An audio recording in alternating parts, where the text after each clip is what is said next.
बिस्मिल्लाहिर्रहमानिर्रहीम। हुजूर सल्लल्लाहु अलैहि वसल्लम पर ज़िंदगी में इतनी ज़्यादा मुसीबतें आईं, अगर वो दिन पर डाल दी जाती तो वो भी रात हो जाता। अगर इतनी मुसीबतें आसमान पर डाल दी जाती तो वो भी बर्दाश्त ना कर पाता। अगर ज़मीन पर इतनी मुसीबतें डाल दी जाती तो वो भी काँप उठती।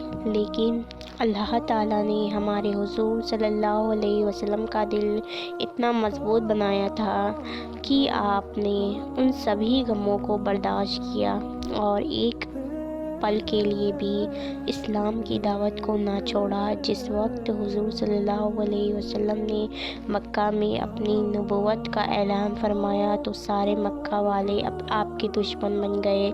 अभी तक तो जो लोग आप सल्लल्लाहु अलैहि वसल्लम को सच्चा और ईमानदार कहा करते थे वो भी आपको गालियाँ देने लगे, कोई आपको पास ना बैठाता।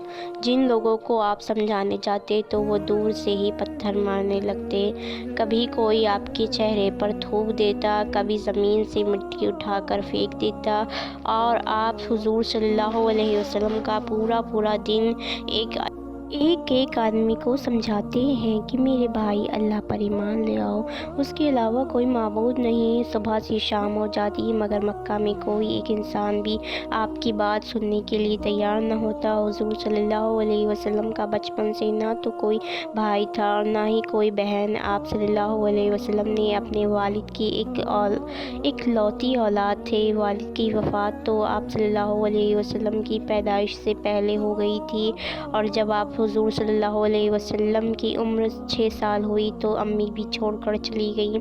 2 साल तक दादा अबू तालिब ने आपको पाला, लेकिन उसके बाद उनकी भी वफ़ात हो गई और आखिर में आपके सच्चे हमदर्द चचा अबू तालिब ने आपके सर पर हाथ रखा और फिर सारी ज़िंदगी आपकी किफ़ालत करते रहे।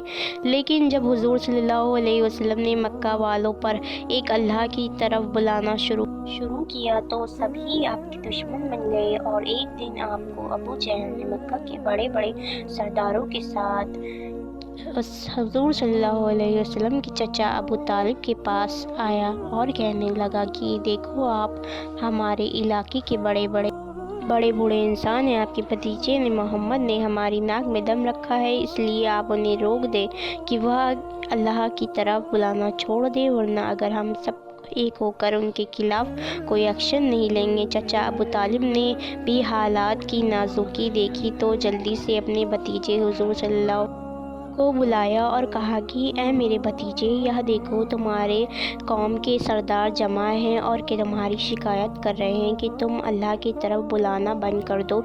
इसलिए मुझे भी मुनासिब लगता है कि तुम उनकी बात मानो, क्योंकि मेरे भतीजे, मैं भी बूढ़ा हो गया हूँ। तुम भी घर वालों का ख्याल रखो और अपने काम पर ध्यान दो। हुजूर सल्लल्लाहु अलैहि वसल्लम ने जिस वक्त अपने चचा अबू तालिब की ज़बान से यह बातें सुनी तो आँखों में आंसू भर आए और कहने लगे कि ऐ मेरे चचा जान, अगर ये दुनिया वाले मेरे हाथ में सूरज और दूसरे हाथ में चांद रख दे तो और कहें कि मैं अल्लाह की तरफ बुलाना छोड़ दूं तो मैं ऐसा हरगिज़ नहीं करूंगा। और उसके बाद हुजूर सल्लल्लाहु अलैहि वसल्लम रोते हुए कमरे से बाहर निकल गए। तो यह देखा चचा अबू तालिब का भी दिल पिघल गया और बाद में हुजूर सल्लल्लाहु अलैहि वसल्लम को पास बुलाकर कहा कि मेरे भतीजे, तुमको जो करना है करते रहो, मैं मरते दम तक तुम्हारा साथ नहीं छोड़ूंगा। लेकिन अल्लाह की कुदरत को तो कुछ और ही मंजूर था। इस वाक़यात के कुछ ही दिनों बाद अचानक हुजूर की सबसे हमदर्द बीवी हज़रत खदीजा का भी वफ़ात हो गई और उसके कुछ ही दिनों बाद अचानक चचा अबू तालिब की भी वफ़ात हो गई, जिसकी वजह से आप हुजूर सल्लल्लाहु अलैहि वसल्लम बिल्कुल टूट कर रह गए, क्योंकि ये दोनों हज़रात आप सल्लल्लाहु अलैहि वसल्लम के लिए एक ऐसा सहारा थे जिनके बातों से हुजूर सल्लल्लाहु अलैहि वसल्लम का दिल मज़बूत होता रहता। لیکن اب دونوں نے ایک ساتھ چھوڑ دیا۔ 4 بڑی بڑی لڑکیاں، ان کی بھی ذمہ داری آپ پر پوری طرح آ گئیں۔ دوسری طرف اللہ کا حکم تھا کہ میرے پیارے نبی، زندگی میں چاہے جیسے بھی حالات ہوں، آپ کو اسلام کی دعوت سے نہیں رکنا بلکہ برابر لوگوں کو سمجھاتے رہنا ہے۔ آخر میں جب مکہ میں لوگوں کو سمجھاتے سمجھاتے تھک گئے اور بہت لوگ آپ پر ایمان لے آئے تو ایک دن آپ مجبور ہو کر حضور صلی اللہ علیہ وسلم طائف کی طرف گئے تاکہ وہاں کے لوگوں کو کچھ اسلام کی باتیں سمجھا سکے۔ شاید وہاں کے سرداروں میں کوئی بندہ ایمان لے آئے تاکہ وہ اسلام کے لیے مضبوط طاقت بنے، لیکن ان لوگوں نے تو حضور صلی اللہ علیہ وسلم کی بات ہی نہیں سنی اور اپنے علاقے کے بدماش لڑاکوں کو آپ صلی اللہ علیہ وسلم کے پیچھے لگا دیا۔ آپ صلی اللہ علیہ وسلم کو پتھروں سے مار رہے تھے اور اتنا زیادہ مارا، کھوٹ رہتے ہوئے پیروں کی جوتیوں میں آ کر بھر گیا، پوری طرح زخمی ہو چکے تھے اور بیوی اور چچا کی وفات کا غم ابھی ٹھنڈا نہ ہوا تھا۔ دوسری طرف طائف کے لوگوں نے بھی آپ کی یہ حالت کر دی، آنکھوں میں آنسو بھرے تھے۔ آپ صلی اللہ علیہ وسلم مایوس سر جھکائے بیٹھے اللہ سے دعائیں کر رہے تھے، میرے اللہ، آپ نے یہ مجھے کن لوگوں کے حوالے کر دیا؟ یہ تو ہر موقع پر مجھے ذلیل کرتے ہیں، مجھے مارتے ہیں، لیکن اے اللہ، آپ مجھ سے ناراض نہیں ہیں تو مجھے کوئی فرق نہیں پڑتا، میں آپ کے حکم پر ایسے ہی لوگوں کو سمجھاتا رہوں گا۔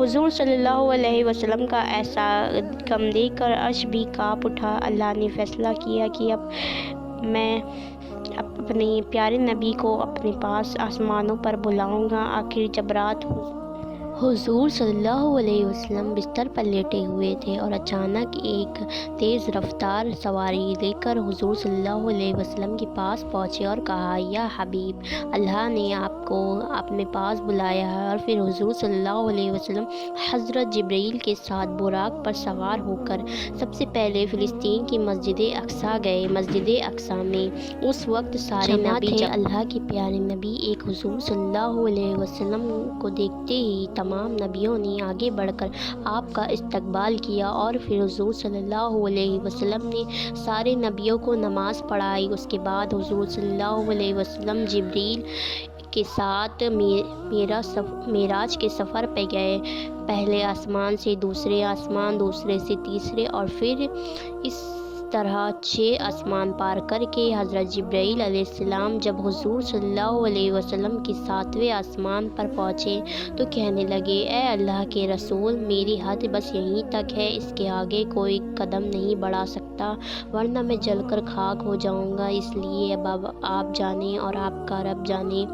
اتنا کہہ کر حضرت جبرائیل حضور صلی اللہ علیہ وسلم کو اسی جگہ چھوڑ کر واپس لوٹ گئے اور پھر اللہ نے اپنی سواری بھیج کر اپنے حضور صلی اللہ علیہ وسلم حبیب کو اپنے عرش پر، اور جیسے ہی حضور صلی اللہ علیہ وسلم کے سامنے آئے تو اللہ نے اپنے پیارے نبی کے لیے اپنے بیچ کے سارے پردے ہٹا دیے، اور پھر جس دم اللہ تعالیٰ کے خوبصورت چہرے پر حضور صلی اللہ علیہ وسلم کی نظر پڑی تو خوشی سے جھوم اٹھے اور اللہ کی تعریف کرتے ہوئے کہا، التحیات للہ والصلوات والطیبات، کی کائنات میں تمام تعریفیں میرے اللہ کے لیے ہیں، اس پر میرا درود و سلام ہو۔ اور پھر اللہ تعالیٰ نے بھی مسکراتے ہوئے بہت عزت کے ساتھ اپنے سامنے پیارے حبیب حضور صلی اللہ علیہ وسلم کو اپنے سامنے عرش پر بٹھائے ہوئے فرمایا، السلام علیکم ایھا النبی رحمۃ اللہ وبرکاتہ، کہ اے میرے پیارے، تم پر میرا سلام ہو اور میری رحمتیں برکتیں تم پر نازل ہوں۔ حضور صلی اللہ علیہ وسلم نے سلام کا جواب دیتے ہوئے کہا، ہم کمزور امتیوں کو بھی یاد رکھا اور کہا، السلام علینا وعلی عباداللہ الصالحین، کہ اے میرے اللہ، میرے اوپر آپ بھی سلام ہو اور میرے امت کے نیک لوگوں پر بھی سلام ہو۔ دوستو، اگر آپ کو یہ ویڈیو پسند آئے تو لائک سبسکرائب کریے گا، فلسطین کے لیے ضرور دعا کریے گا۔